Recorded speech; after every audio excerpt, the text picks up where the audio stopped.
comes the Spider-Man. Is he strong? Listen up.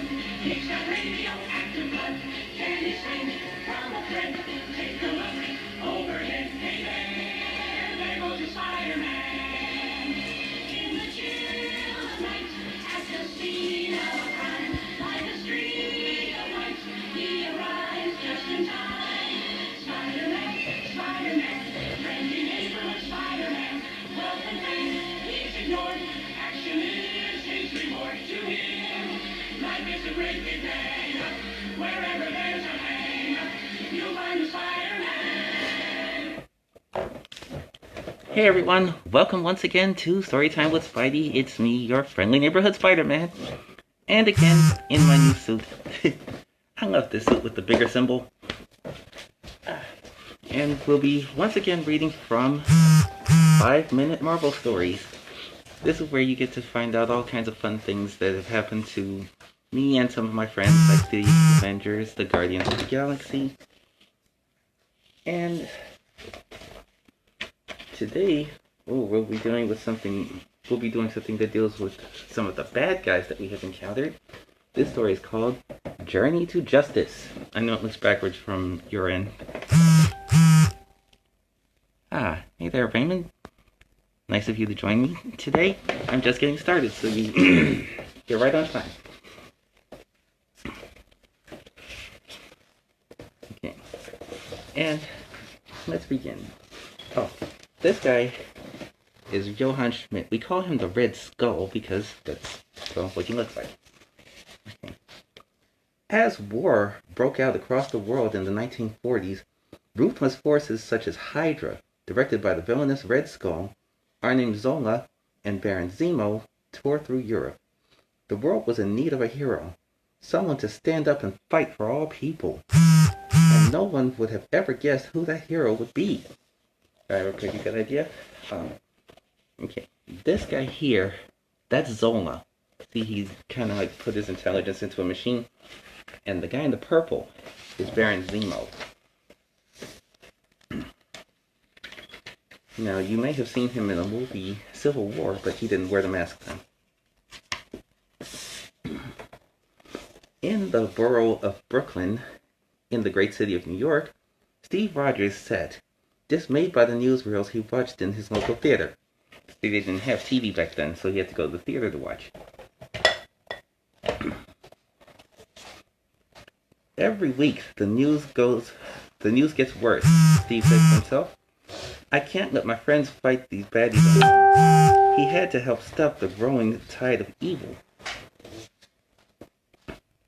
Though he was small and suffered from asthma, that's like a breathing problem where your lungs just don't get enough air, Steve Rogers desperately wanted to help fight for what was right.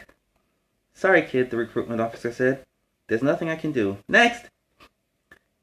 The army saw only size and illness, but that wouldn't stop Steve Rogers.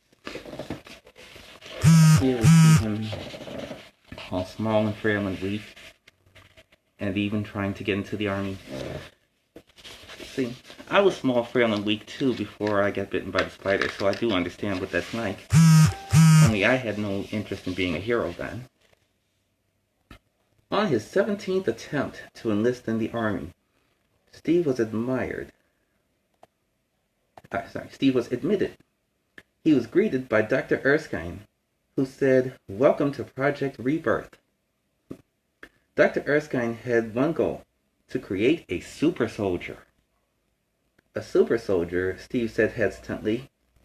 He looked around at all the other soldiers and wondered how he could possibly compete with them.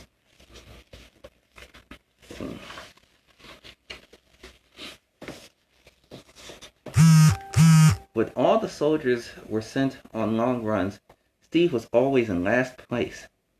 They did weight training, and Steve could barely lift the lightest dumbbells. Hi, Lila. I like to acknowledge people when I see that they've tuned in. When the time came to choose their first candidate to undergo the super soldier protocols, it was Steve Rogers who was chosen by Dr. Erskine. "You never give up, Steve. You believe deeply in fighting for freedom and protecting those who can't protect themselves, said Erskine.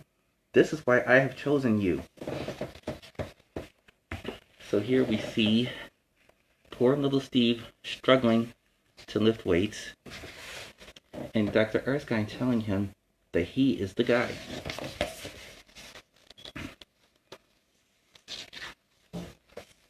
What Erskine understood, we'll get to that at the end. I'm not going to get ahead of myself.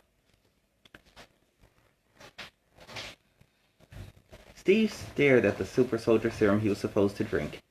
Don't worry, Steve, Dr. Erskine said. After your transformation, you'll know it was worth it. Steve drank the secret formula, and was bombarded with Vita rays. Within seconds, the transformation was complete. And where a 98-pound weakling once stood, now towered the world's first super soldier.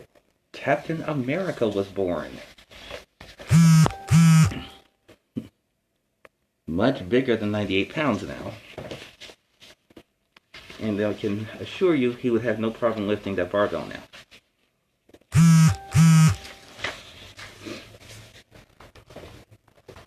Steve wasted no time getting straight to work, fighting for freedom across the globe. He helped to turn the tide of the war and fight back the evil forces running wild. You soldiers have braved the front lines, Captain America said to the troops. Today I fight with you, and we will honor our country and our cause for freedom. And here he is.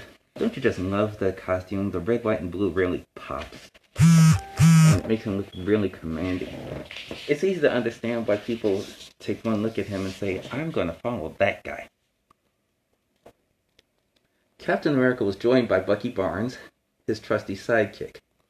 Bucky was the bouncy, happy-go-lucky one of the two, but that didn't mean they weren't the two bravest soldiers in the world. Together, they would fight villains like the Red Skull and Arnim Zola and take them down.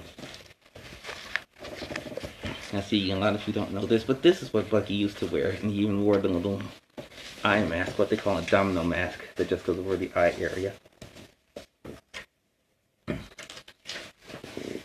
Might make you think of another young guy who ran around with an older hero and wore a mask like that. By the end of the war, only Baron Zemo remained to be captured. Captain America and Bucky charged into Zemo's family castle. Watch out for booby traps, Bucky, Cap shouted, and the duo dodged every one of them. But Zemo would not be stopped so easily. Thanks for joining us, Darnell. Talking about Captain America and Bucky here. Captain, you have foiled all of my plans except one, Baron Zemo taunted. Even as Captain America tied Baron Zemo up, Zemo set his final attack into motion. My rocket is loaded and aimed at New York, and you can't stop it. Zemo's rocket took off. The rumble was deafening. Oh no, Steve said. It's aimed at my home. The last thing he'd want to do is let anything happen to New York. I understand that. Plus, I would have never been born. And so here we see Cap and Bucky in action, taking down Zemo.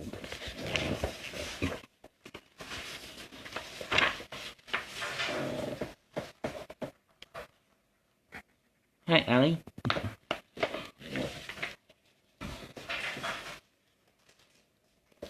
Thinking fast, Steve jumped onto the rocket, taking him far into the sky and way out to sea. He broke into the rocket's guidance system, causing it to fall harmlessly into the freezing ocean below. Good news for us, not so good for him, unfortunately. But the victory came at a price. Steve had fallen into the cold waters as well. And there, in the icy depths, Steve would remain until he was found, many years later, by the Avengers.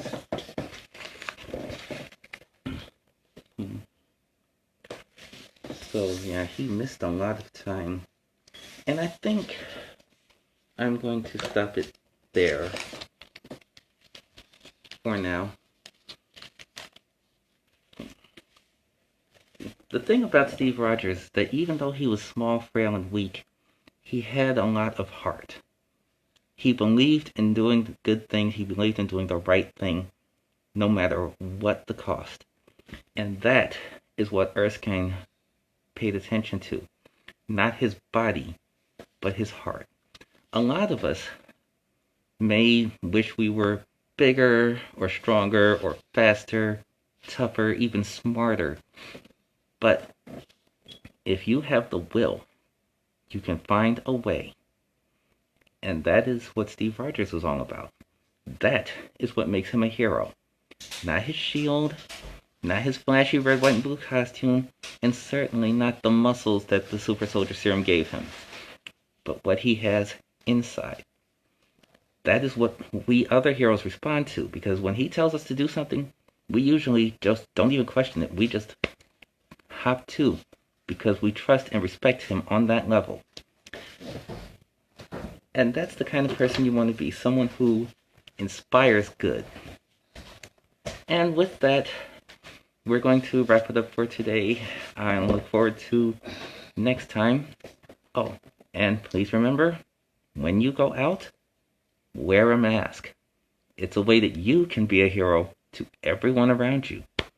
So until next time, Excelsior!